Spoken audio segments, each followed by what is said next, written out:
একটি মাত্র কারণ, ভারতবর্ষের ৩,৫০০ বছর ধরে চলছে ব্রাহ্মণ্যবাদী শাসন এবং শোষণ। এই ব্রাহ্মণ্যবাদী চক্রান্ত নিম্নবর্ণের মানুষের উন্নতির সমস্ত পথকে প্রতিরোধ করে দিয়েছে। তাদের ভাবনা, চিন্তা, চক্রান্ত মানুষকে প্রতিরোধ করে দিয়েছে।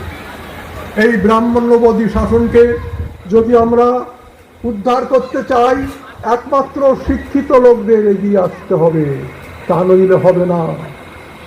আপনারা তো জানেন না, এই তার সেবক ছিলেন আমাদের নানক চাঁদ রত্তু। 17 বছর তার সেবা করেছিলেন। একদিন শুনবেন আমার কাছ থেকে তার কথা, সেও আর 1 ঘন্টা লাগবে তার কথা শুনতে গেলে। নানক চাঁদ রত্তুকে কলকাতায় এনে আমরা সম্বর্ধনা দিছিলাম। আমি তার পা জড়িয়ে ধরে বলেছিলাম, বাবা সাহেবের পায়ের স্পর্শ করতে পারেনি, আপনার পায়ের দুটোটা আমাকে একটু দেন, আমি ধন্য হই। বাবা সাহেবের ছবি আছে, দেখবেন ওর কাঁধে করে যাচ্ছে রত্তু। তাই রত্তু লিখছে আমার জীবনী গ্রন্থে, দেখবেন বাবা সাহেব কাঁদছে। বলে, বাবা সাহেব কাঁদছেন কেন? দাদা তো কাঁদে যা।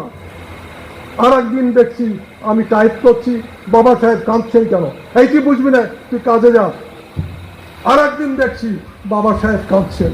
রত্তু বলছেন, আজকে যদি আপনি না বলেন আমি কোনো কাজ করব না। বাবা সাহেবের পাণ্ডুলিপি উনি টাইপ করতেন, কোনো কাজ করব না, আপনাকে বলতে হবে আপনি কাঁদছেন কেন। পৃথিবীর একটা শ্রেষ্ঠ মানুষ, আপনার চোখে জল। বলছে, রত্তু তুই কি বুঝবি আমি কাঁদছি কেন? বলে, কেন বলুন? The educated people have deceived me. I was hoping that after acquiring higher education they will serve the society. But what I am seeing, a large number of small and big classes have gathered to fulfill their belly. এই শিক্ষিত সমাজকে আমি কত সুযোগ দিয়েছি যে তারা তাদের নিজের জাতির জন্য কাজ করবে, পেব্যাক করবে, সমাজের উন্নতি করবে। তারা তা করলো না। নিজের গাড়ি, বাড়ি, স্ত্রী এবং উদর পূরণের জন্য সারাক্ষণ ব্যস্ত। আমি কি করলাম রত্তু? For the last 30 years I am struggling to secure political rights for you. I have got for you proper provisions for education of your children. I have got for you reserved seats in parliament or state assembly. Today we can progress. It is now your duty to continue the struggle unitedly to remove the educational, economic and social inequality. For this purpose, we will have to be prepared for all sorts of sacrifices, even to shed your blood. আমি কি তোমার জন্য কিছু করিনি? হে শিক্ষিত সমাজ, বিগত 30 বছর ধরে আমি তোমার জন্য আন্দোলন করেছি। আমি তোমাদের জন্য অ্যাসেম্বলিতে সিট রিজার্ভ করেছি, আমি তোমাদের জন্য পার্লামেন্টে সিট রিজার্ভ করেছি, আমি তোমার ছেলেদের শিক্ষার জন্য, উচ্চ শিক্ষার জন্য স্টাইপেন্ডের ব্যবস্থা করেছি, আমি তোমার ছেলের চাকরির জন্য রিজার্ভেশনের ব্যবস্থা করেছি। হ্যাঁ শিক্ষিত সমাজ, তুমি কিছুই পেব্যাক করলে না। আমার সারা জীবনের এই দুঃখ নিয়ে মরতে হচ্ছে রত্তু, এরা কিছু বলবে না। তখন রত্তু তাকে চোখ মুছিয়ে দিলেন আর বললেন, বাবা সাহেব কাঁদবেন না, একদিন হয়তো এরা বুঝবে। তার কিছুদিন মাত্র পরেই বাবা সাহেবের অবস্থা খুব সংকীর্ণ হয়ে গেল। অসুস্থ অবস্থায় বাবা সাহেবের কাছে গিয়ে বলছে, বাবা সাহেব আপনি জীবনের শেষ কথা আমাকে বলে যান। তখন বাবা সাহেব তাকে জীবনের শেষ কথাটা বলে গেলেন। Whatever I have done, I have been doing. আমি যে কথা করেছিলাম, আমি যা করতে চেয়েছিলাম, কি অপূর্ব একটা কথা, যেটা প্রথমে আমি আগে ইংরাজিটা বলি, তারপরে বাংলাটা বলেছি। Whatever I have done, I have been able to do after passing through crushing miseries and endless troubles of my life and fighting with my opponents. With great difficulties, I have brought this caravan where it is seen today. Let the caravan ahead.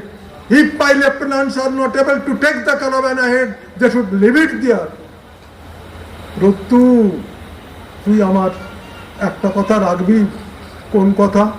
আমার অনুগামী যারা, আমাকে অনুসরণ করে যারা, তাদের এই কথাটা বলবি কি বহু পরিশ্রম করে বহু বিঘ্ন পথ অতিক্রম করে, বহু উত্থান পতনের মধ্য দিয়ে আমি আমার বিজয় রথ ক্যারাভ্যান যেখানে পৌঁছে দিয়েছি, তাদের বলিস তারা যেন একটু একটু করে এই বিজয়ের রথটা এগিয়ে নিয়ে যেতে পারে। আর তাও যদি না পারে, তাদের বলিস যেন কোনো ক্রমেই আমার বিজয় রথ পিছনে না যায়। বলবি তো, বলবি তো, বলবি তো? তিনবার রত্তু সাহেবকে বলছেন আমার বাবা সাহেব। আজ এই বিদায় বেলায় আজ আমার অশ্রু সম্বন্ধিত আমার এই বক্তব্য এখানেই শেষ করব, যে বাবা সাহেব এই বিজয় রথ এগিয়ে নিয়ে যাওয়ার দায়িত্ব আমাদের উপর দিয়ে গেছেন। তিনি কি না করতে পারতেন? তিনি বলেছেন, if I would join Congress, I would have been the President or Prime Minister of India, but I cannot do it because I have dedicated myself for the welfare of this country and my society. আমি যদি একবার কংগ্রেসকে সমর্থন করতাম, আমি যদি একবার গান্ধীজিকে মহাত্মা বলতে পারতাম, আমি ভারতবর্ষের প্রধানমন্ত্রী হতে পারতাম, কিন্তু আমি তা বলতে পারি না। কেননা আমি আমার সমাজের জন্য নিবেদিত প্রাণ। অতএব আমি জীবনে কোনো চাকরি চাই না, কোনো সম্মান চাই না।